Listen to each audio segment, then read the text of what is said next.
오늘 에베소서 5장 말씀을 통해서 Feel, Sing, Thank, 충만하고 찬양하고 감사하라는 제목으로 주일 메시지를 전하겠습니다.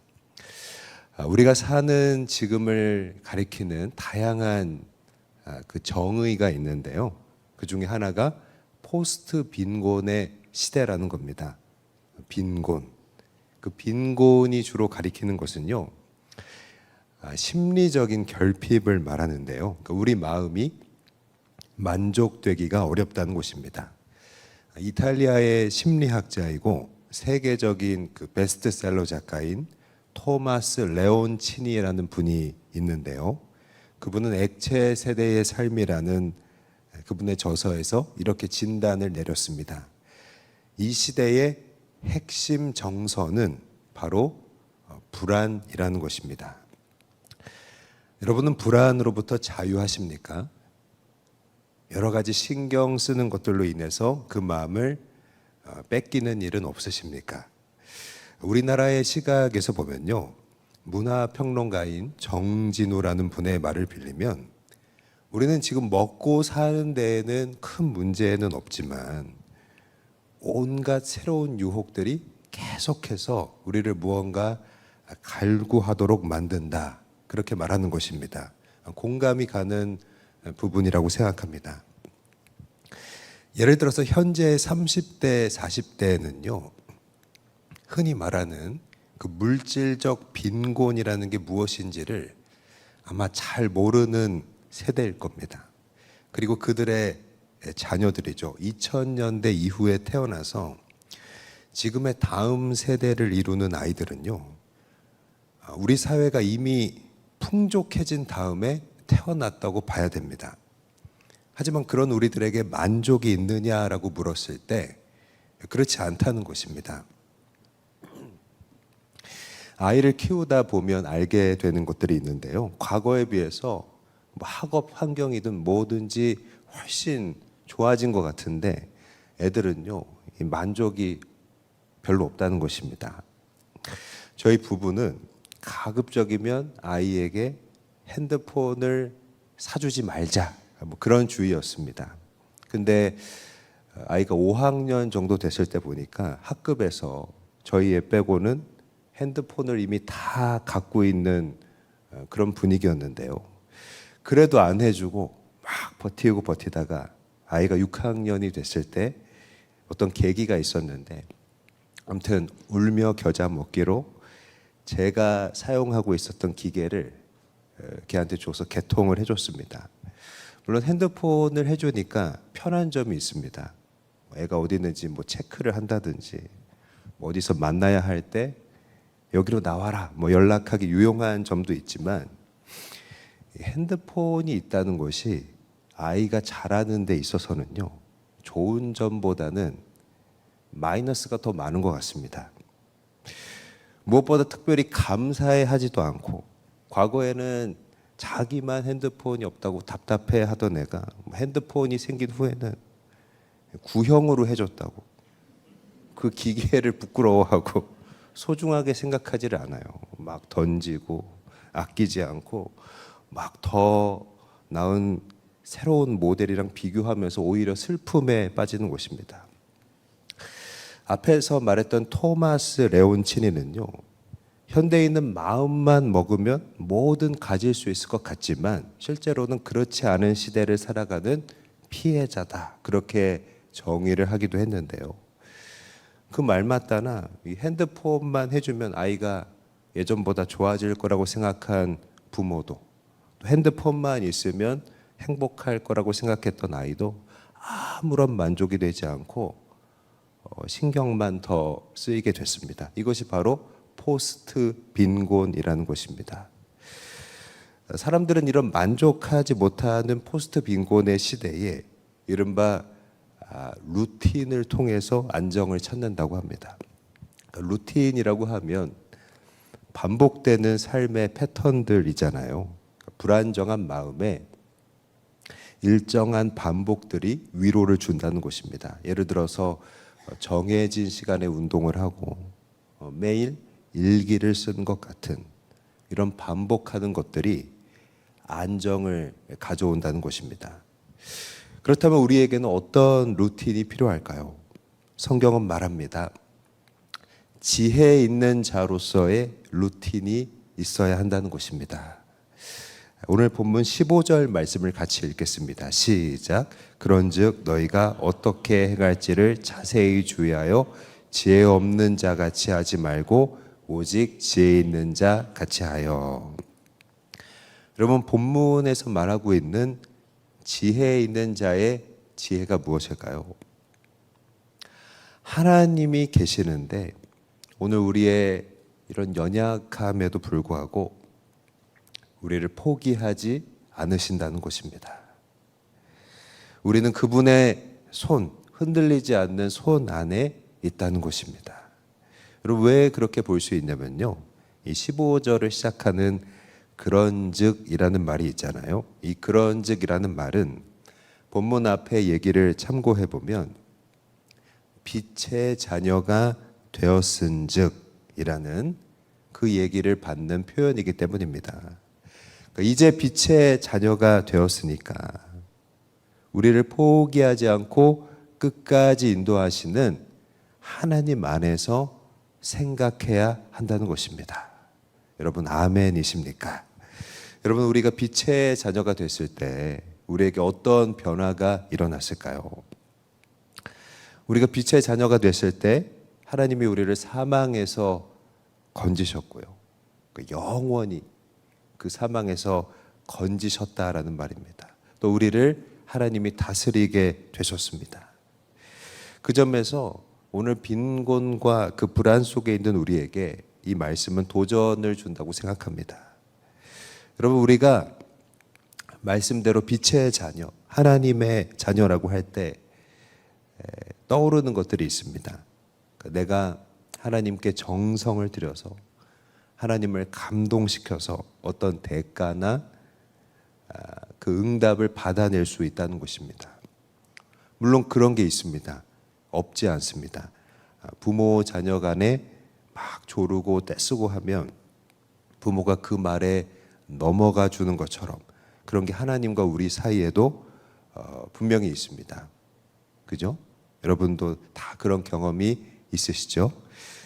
하지만 오늘 성경이 말하는 것은요, 그것은 그냥 기본적인 것이고 그 이상이 있다는 것입니다. 이게 바로 오늘 본문이 말하고 있는 핵심입니다.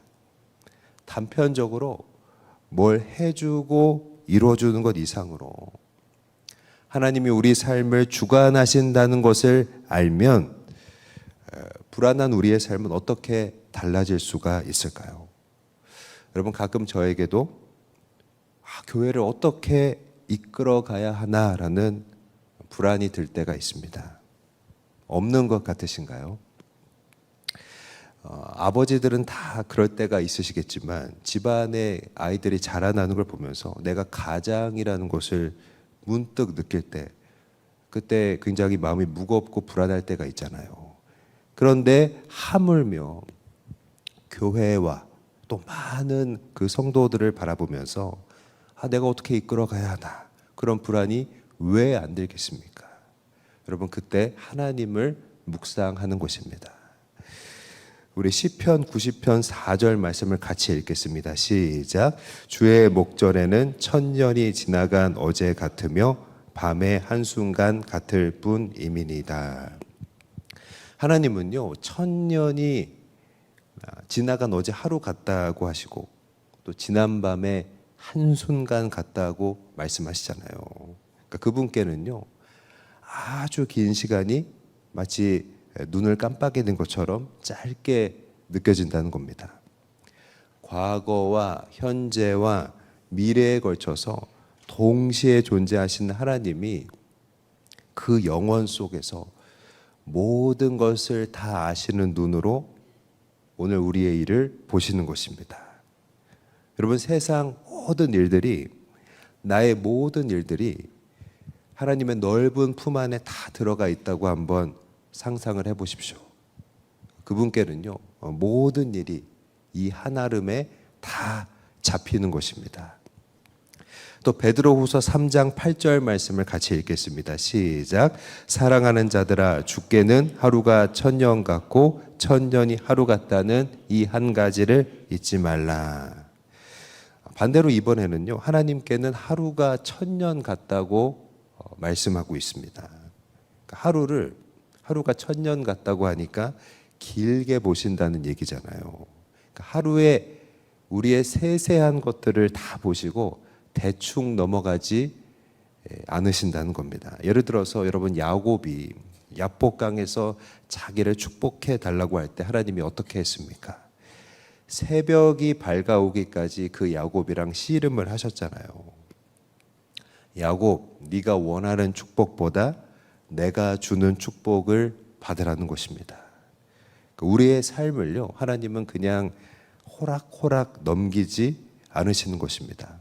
지금 전 세계 인구가 82억 명 정도라고 하는데요, 그 한 명 한 명 그냥 생략하는 법이 없으시고 진지하게 씨름을 하여 주시는 것입니다. 어떻게 씨름하실까요? 매 순간 여기로 와, 이걸 해, 이건 어떠니 하면서 꼭 그래야 하겠어 하면서 우리를 설득하시고 씨름하시는 것입니다.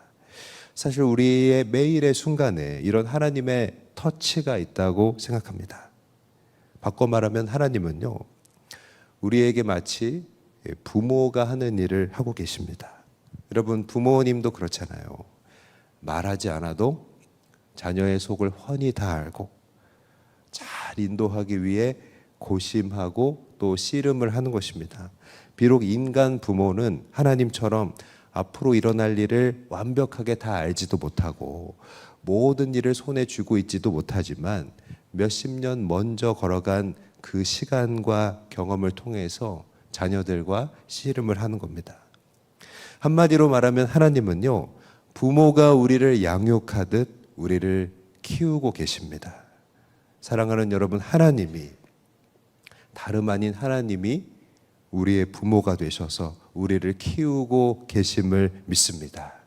그래서 15절 말씀은요, 이런 말이 됩니다. 그분이 우리를 위해서 생명을 주시고 구주가 되셨으니 우리를 포기하지 않으신다는 겁니다. 하나님이 너를 포기하지 않으신단다. 그러니 지혜에 있는 자같이 너 부분만 보지 말고 크게 생각해야 한다. 그것입니다. 하나님이 이것을 우리에게 알려주는 것은요, 우리에게 걱정하지 말라는 메시지를 주기 위해서입니다. 하나님이 함께 하신다는 것을 아는 것은 그분이 부모처럼 나를 책임지신다는 거구나, 그 사실을 아는 것과 같습니다. 여러분, 그분이 함께 한다면요, 실제로 내가 걸어 나갈지라도, 내가 하나하나 선택하는 것 같을지라도 그분의 인도를 받는 것입니다. 앞서서 한 영혼이 이제 안정을 되찾기 위해서는 루틴의 도움이 필요하다라고 했는데요, 이 루틴에 대해서 세상은 뭐라고 말할까요? 줄리아 로버츠의 2010년도 영화인 먹고 기도하고 사랑하라에 보면 이 줄리아 로버츠가 겉으로는 부족함이 없지만 그 내면은 아주 빈곤한 주인공으로 나옵니다. 그래서 일상으로부터 여행을 떠나서 이탈리아의 음식을 먹고 인도에서 명상을 하고 발리에서 사랑을 하면서 자기 자신을 말하자면 채워 나갑니다. 안정을 찾습니다. 그러니까 세상 욕구에 충실하면 세상은 부족한 것들이 채워진다. 그렇게 말하는 것입니다. 하지만 오늘 말씀은요, 지혜 있는 자 같이 하라고 했잖아요. 천년이 하루 같고 하루가 천년 같은 분의 인도를 받는 우리는, 그런 우리에게 필요한 삶의 루틴이 있다면 여러분 무엇일까요? 첫 번째로 충만해야 한다는 것입니다. 성령으로 우리를 채워야 한다는 것입니다. 오늘 본문 18절 말씀을 같이 읽겠습니다. 시작. 술 취하지 말라. 이는 방탕한 것이니 오직 성령으로 충만함을 받으라. 충만이라는 말, 우리가 흔히 쓰는 말, 그 시쳇말로 만땅이라는 말도 있지만 가득 찬다는 것입니다. 그런데 성령 충만은요, 재밌는 점이 그 오늘 18절에서 읽은 바와 같이 방탕함에 대한 반성으로부터 나온다는 것입니다. 먼저 방탕이 무엇일까요? 방탕하면요, 시간을 놓치게 됩니다. 방탕은 오늘 할 일을 못하게 만드는 것입니다. 오늘 할 내용을 내일로, 다음으로 미루는 것이 바로 방탕입니다.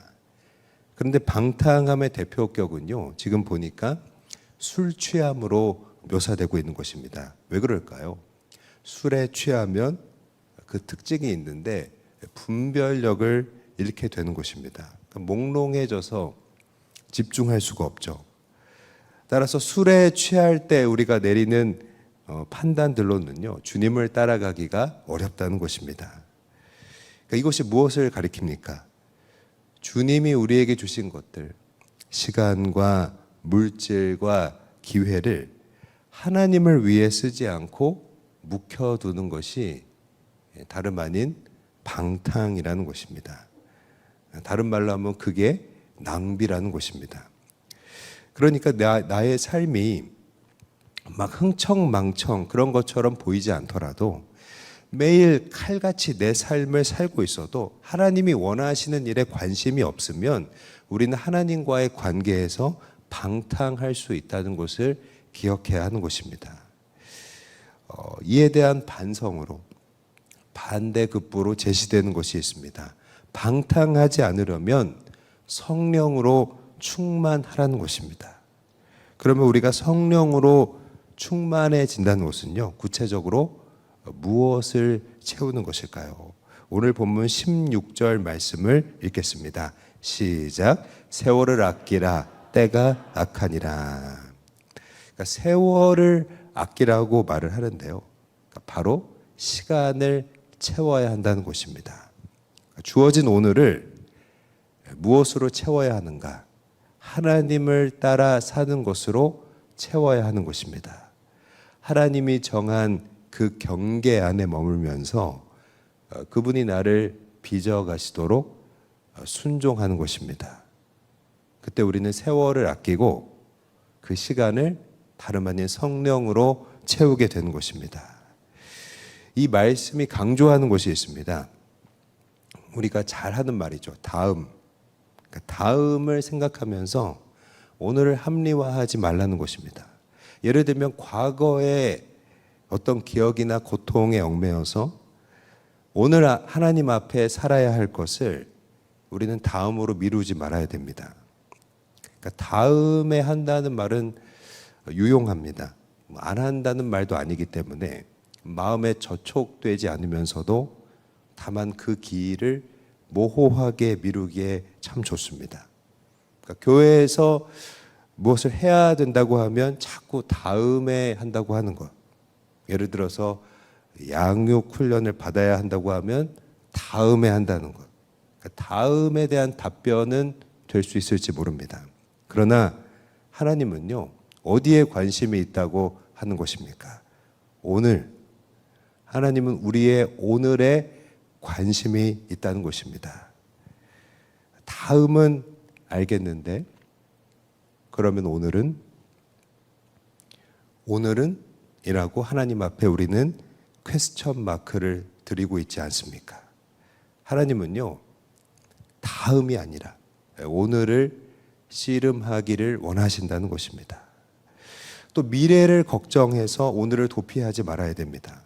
이해를 돕기 위해서 우리 수험생들이 대학 갈 것을 걱정하여서 예배를 생략하고 수련회를 안 가고 나중에 합격하고 좀 거칠 게 없어지면 하지, 그러는 마음은 사뭇 합리적입니다. 그러나 하나님은요, 미래를 아시는 분이시잖아요. 그 미래를 위한 오늘에 더 관심이 많으신 것입니다. 여러분, 요셉이 하나님이 총리가 될 것을 아시지만 보디발의 집에서, 감옥에서 그의 오늘과 씨름하시지 않았습니까? 그러니까 내가 어떻게 될 것인가, 내가 과연 안전할 것인가를 생각하면 오늘이 막막해지는데요. 하지만 그 속에서 하나님이 주시는 과제를 하는 것이 바로 세월을 아끼는 것입니다. 그것이 바로 세월을 아낀다는 의미인 것입니다.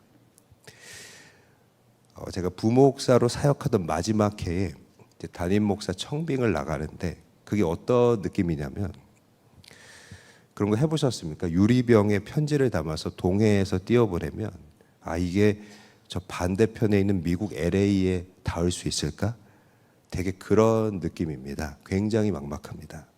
그리고 이게 개 교회별로 하는 일이다 보니까 뭐 공무원 시험이나 대학교 전형처럼 교회 공통으로 일관된 체계가 없습니다. 다 제각각입니다.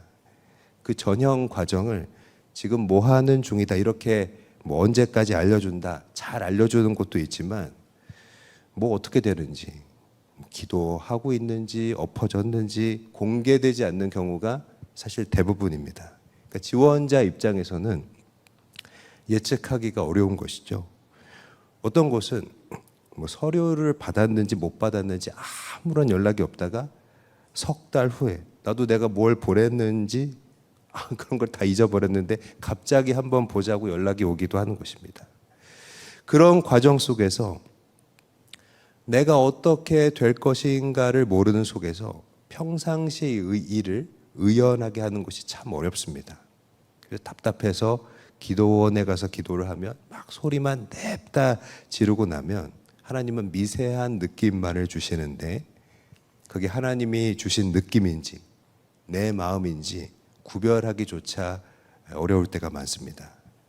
그래서 이제 밥맛이 없는데 살려면 밥을 먹어야 되고, 아직 목회지로 나가지 못했으니까 일은 계속 해야 되고, 저의 보스 목사님은 아직 나간 것도 아닌데 왜 나간 사람처럼 제대로 안 하냐, 주어진 일에 성과를 내라고 압박을 하고 한마디로 말하면, 시쳇말로 말하면 거지 같은 날들이 반복되는 것입니다. 여러분, 오늘을 좀 여러 가지 사유로 다음으로 미루고 싶은 우리에게 세월을 아끼라고 말하는 그 성경의 의도가 무엇일까요? 세월을 아끼라고 말하는 그 하나님의 속마음에는요, 내가 생각이 없는 줄 아냐? 라고 물으시는 겁니다. 네가 대학에 가야 한다는 것을 내가 모르는 줄 아냐? 지금 너에게 급한 게 있다는 것을 내가 모르는 줄 아냐? 네가 이러한 종류의 일들을 어려워한다는 것을 내가 모르면서 너에게 시키는 것 같냐? 하나님이 그것을 모르시고 오늘 씨름하자고 하시는 것 같냐는 겁니다. 바꿔 말하면요, 하나님에게는 계획이 있다는 겁니다. 그리고 그것을 믿음으로 붙잡으라는 것입니다. 하나님이 아신다는 것을 믿고 오늘을 순종하고 살라는 것입니다. 그게 바로 너의 믿음이라는 것입니다. 이 충만이라는 개념을 설명하기 위해서 여러분이 잘 아시는 금과 낙기의 예를 한번 들어보기 원합니다. 금과 낙기, 이렇게 부는 나팔 같은 거잖아요. 금과 낙기는 속이 비어 있습니다. 좋은 소리가 나려면요, 저도 이제 들은 건데, 부는 힘으로 그 악기의 빈 공간을 가득 채워야 한다고 합니다. 그래서 부는 힘으로 그 악기가 충만하면 감동적인 소리가 나게 되는 것입니다. 제가 어렸을 때 감동 깊게 봤던 나잉영이라는 영화가 있었는데요, 아직도 기억에 남아 있습니다. 우리나라에서는 이제 사랑을 위하여라는 제목으로 개봉을 했었는데, 케니지라는 연주가를 아시죠? 케니지의 색소폰 연주가 그 영화의 백미입니다. 우리에게 아주 큰 감동을 줬던 영화인데요. 그런데 우리가 성령으로 충만해져 가면 오늘을 성령 앞에서 순종해 나가면 그 금관 악기의 빈 공간을 그 부는 힘으로 채우는 것처럼 하나님의 감동을 전하는 사람이 된다는 것입니다. 어떤 고등학교에 보면 브라스 밴드가 있는 곳들이 더러 있습니다. 아마추어 밴드들은 계속 배우고 성장하는 중이라 아직 그 나팔 안을 가득 채울 힘이 별로 없습니다. 그래서 그들이 이제 고등학생들이 악기를 불 때 약간 찢어지는 소리가 납니다. 그럼에도 때때로 그 소리가 마음을 울릴 때가 있는데요. 왜냐하면 채워져 가는 중에도 점점 성장하고 멋있어지는 것이 느껴지기 때문입니다. 여러분, 우리가 아직 성령으로 우리의 삶을 온전하게 채울 실력이 없을지라도 충만해져 가는 과정 자체가 은혜인 줄 믿습니다. 그래서 우리는요, 충만을 연습해야 한다는 것입니다. 성경에서 말하는 그 열매들이 있잖아요. 성령의 열매라고 말하는 것. 예를 들어 사랑, 희락 이런 것들은요, 누구의 것을 뺏어오는 게 아닙니다. 내가 성령으로 살 때 차곡차곡 성령으로 내 안에 채워지는 충만인 것입니다. 중요한 것은요, 어느 날 한 번에 몰아서 일시불로 채울 수가 없다는 것입니다. 그렇다면 우리가 성령 충만을 위해서 연습해야 할 내용은 무엇일까요? 첫 번째로 찬양하라는 것입니다. 오늘 본문 19절 말씀을 같이 읽겠습니다. 시작. 시와 찬송과 신령한 노래들로 서로 화답하며 너희의 마음으로 주께 노래하며 찬송하며. 세월을 아끼라는 그 흐름 속에서 이 19절 말씀을 보면 이 말씀이 이렇게 읽힙니다. 너의 마음이 지금 그럴 분위기가 아닌 것은 알겠지만 좋은 말과 친절한 말들을 하고 또 하나님을 높일 수 있겠니? 라고 읽히는 것입니다.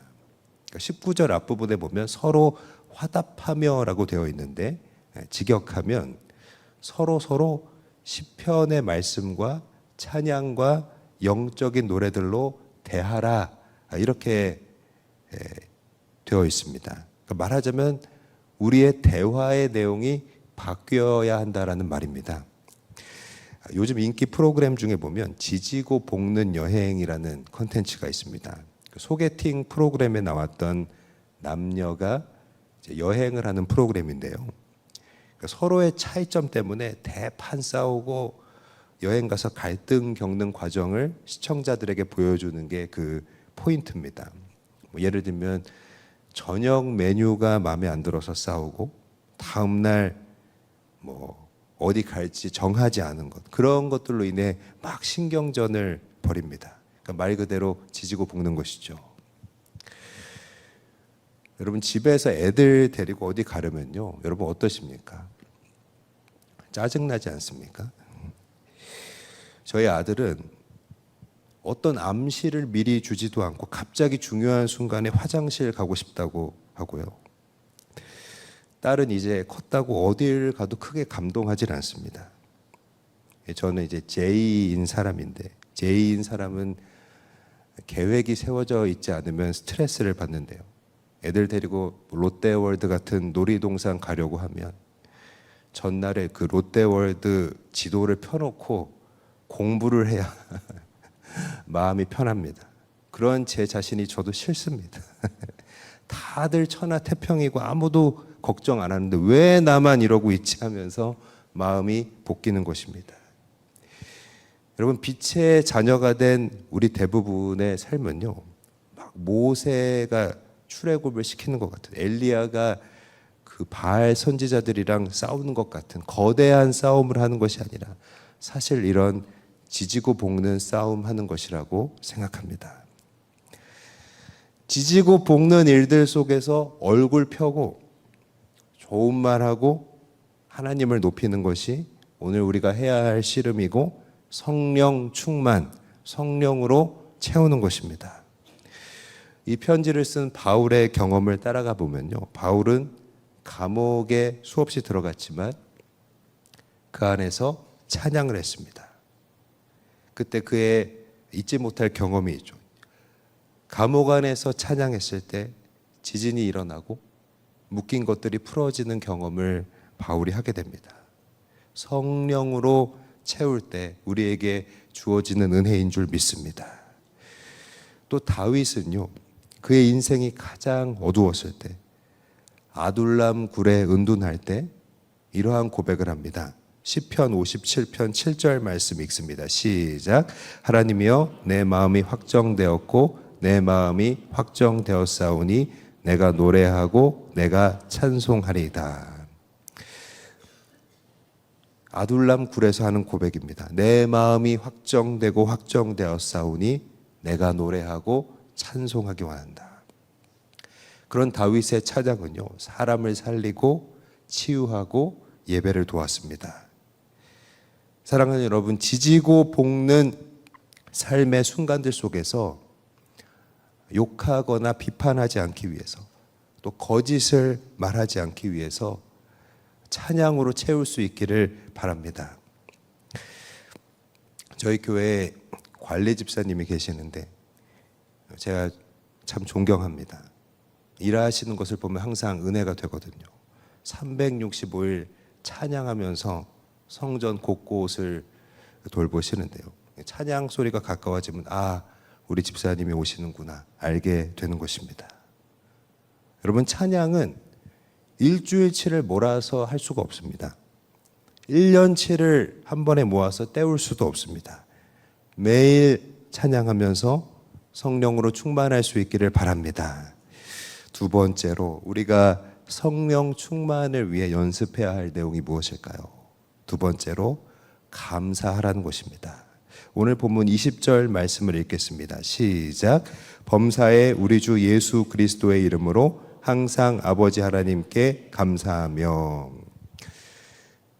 여러분, 성령 충만은 범사에 감사하는 것으로 이루어진다고 말씀합니다. 그러니까 항상 감사할 일이 있기는 만무하니까 그럴 일은 없잖아요.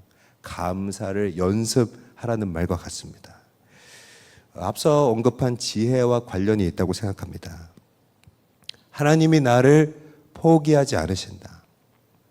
하나님이 부모처럼 나를 키우고 계신다는 것을 신뢰하면서 지금 감사를 드리라는 것입니다. 감사를 연습하라는 것입니다. 앞서서 저희 딸이 그 핸드폰이 구형인 게 싫어서 막 던지고 그랬다는 얘기를 했습니다. 자기 딴에는 고장 나면 제가 새 거를 사줄 줄 알았나 봐요. 하지만 아빠 생각은 다른 거죠. 허름한 것을 관리 못하면 좋은 것도 관리하지 못한다. 그것이 제 생각입니다. 고장 나면 그거를 다시 고쳐서 쓰든지 아니면 없이 살아야 한다. 그것이 아빠의 생각입니다. 이런 냉정한 현실을 알더니 핸드폰을 망가뜨린 제 딸이 놀랍게도 기도를 하더라는 것입니다. 망가진 핸드폰을 저녁 늦은 시간에 그 수리점에 맡기고 참 기도하는 내용, 내일 약속 가기 전에 핸드폰을 찾게 해달라고 기도를 하는데 기도하는 건 좋은데 먼저 그의 나라와 그의 의를 구하면 좋겠는데 왜 저런 기도를 하냐. 한편으로는요, 사실 제가 믿음이 없어서 그렇습니다. 우리 딸이 모처럼 기도를 하는데 이게 좀 응답이 돼야, 모처럼 기도할 때 응답이 돼야 얘가 하나님 계신 걸 알고 앞으로도 좀 제대로 할 텐데 핸드폰을 저녁에 맡겼는데 다음날 아침에 찾는 게 과연 가능할까? 그런 저의 의문이 있었다는 것이죠. 핸드폰이 문제가 아니라 우리 딸이 하나님 만나기를 원해서 제가 하나님 좀 찾게 해주십시오. 그렇게 기도를 했는데요. 딸이 다음날 점심에 12시 약속에 핸드폰을 가지고 가야 됐는데 오전 11시에 찾으러 오라고 수리점에서 연락이 오는 것입니다. 할렐루야였습니다. 그 일을 겪고 저희 딸이 핸드폰이 구형이어도 감사한 것이었음을 발견하게 되었습니다. 이제 새 거 안 사줘도 된다고 합니다. 감사하며 살겠다고 합니다. 사랑하는 여러분, 우리는 부족한 중에도 감사를 연습해야 됩니다. 감사를 연습하는 것이 범사에 감사하는 것입니다. 감사를 연습할 때 감사할 능력을 기르게 되는 것입니다. 에베소서를 편지한 바울은요, 범사에 감사하기를 연습했던 사람이었잖아요. 하다못해 감옥에서도 감사했던 것입니다. 그래서 바울은요, 이러한 성령 충만, 기쁨과 복을 감옥에서도 경험했습니다. 저의 그 보스였던 목사님은 인상파셨습니다. 그러니까 그냥 이제 화가 안 났는데도 화가 난 표정이 일상적인 표정이셨거든요. 그분에게 이제 한번 깨지면 감사하기가 어렵습니다. 여러분이 살충제를 쏘면 벌레들이 마비돼서 죽잖아요. 비유하자면 살충제를 맞은 것처럼 온몸이 마비되는 느낌이 듭니다. 하루는 목사님한테 깨지고 너무 힘들어서 다음날 신방이 있었는데도 나 못 나가겠습니다 하고 권사님한테 말하고 그냥 누워 있었습니다. 교회 뒤편에 산이 있었는데 거기 올라가서 한숨 쉬고 울었습니다. 그러나 그런 일들과 그런 과거에 감사하게 됩니다. 그런 시간들이 연약한 저를 단단한 심장으로 만들어줬기 때문입니다. 여러분, 감사할 일이 있어서 하는 감사는요, 누구나 할 수 있습니다. 그러나 불안하고 답답한 현실 속에서 감사를 고백하며 감사하면 바로 그 일 가운데 하나님이 계신다는 선포가 되는 것이고요. 나를 책임지고 포기하지 않는 그 하나님이 나를 인도하신다는 것을 느끼게 되는 것입니다. 사랑하는 여러분, 감사하면서 성령 충만할 수 있기를 바랍니다. 말씀을 마무리하겠습니다. 여러분, 하나님이 우리를 왜 구원하셨을까요? 그분이 뭐가 부족하거나 허전해서 우리를 구원하신 게 아닙니다. 또는 우리가 필요해서 우리를 어떤 당신의 일에 조수로 쓰려고 구원하신 것도 아닙니다. 우리가 하나님이 베푸신 구원의 대상이고 목적입니다. 우리를 위해서 구원하신 것입니다. 우리를 사망에서 건지시고 빛의 자녀로 삼으셨습니다. 이것이 주는 메시지가 무엇입니까? 걱정하지 말라는 것입니다. 하나님이 포기하지 않으시니까요. 두려워하지 말라는 것입니다. 하나님이 부모님처럼 우리를 키우고 계시니까요. 시간을 아끼라는 것입니다. 왜냐하면 하나님이 다 알고 계시기 때문입니다. 오늘 우리 가운데 마음의 불안함이 있다면 찬양과 감사의 루틴으로 이겨낼 수 있기를 원합니다. 찬양하면서 성령 충만하고 감사하면서 성령 충만하는 우리 모두가 되기를 주의 이름으로 간절히 바라고 사랑으로 축복드립니다.